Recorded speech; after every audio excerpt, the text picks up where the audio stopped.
Umani ng iba't ibang reaksyon sa Kamara ang pag-resign ni dating DPWH Secretary at Commissioner Rogelio Singson sa Independent Commission on Infrastructure o ICI. Si Mela Lesmora sa report. Kumpiyansa si House Infrastructure Committee Co-Chair Terry Ridon na magtutuloy-tuloy pa rin naman ang trabaho ng Independent Commission for Infrastructure. Yan ay kahit nagbitiw na si dating DPWH Secretary Rogelio Singson sa komisyon bilang isa nitong commissioner.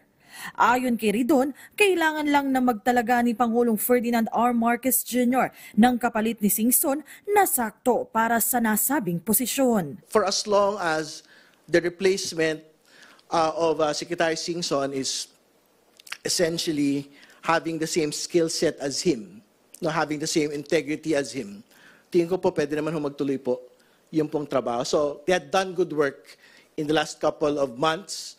Siyempre may actual hong pagbagal, particularly because of the limitation of the commission itself, but it is not on the commission only. It is also on Congress, it is also on the Senate, as to how fast a strengthened ICI. Una nang iginiit ni House Senior Deputy Minority Leader Edgar Erice na patay na umano ang ICI kasunod ng pag-alis ni Singson.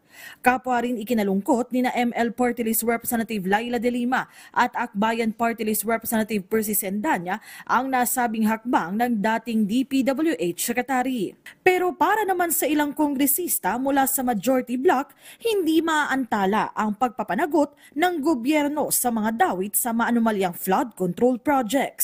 He must have his reasons, and that is part of democracy, and we trust. And then we also hope, as we work on the institutionalization of the ICI, as of now, it is a directive from the President. So we move ahead and try to pass yung biglang nating ngipin yung ICI. Tuloy-tuloy naman po at may ombudsman naman tayo. At ang katunayan, nakikita naman natin na ang ating Pangulo ay porsigido na talagang panagutin ang may mga sala. Kaya tulungan natin ang ating gobyerno.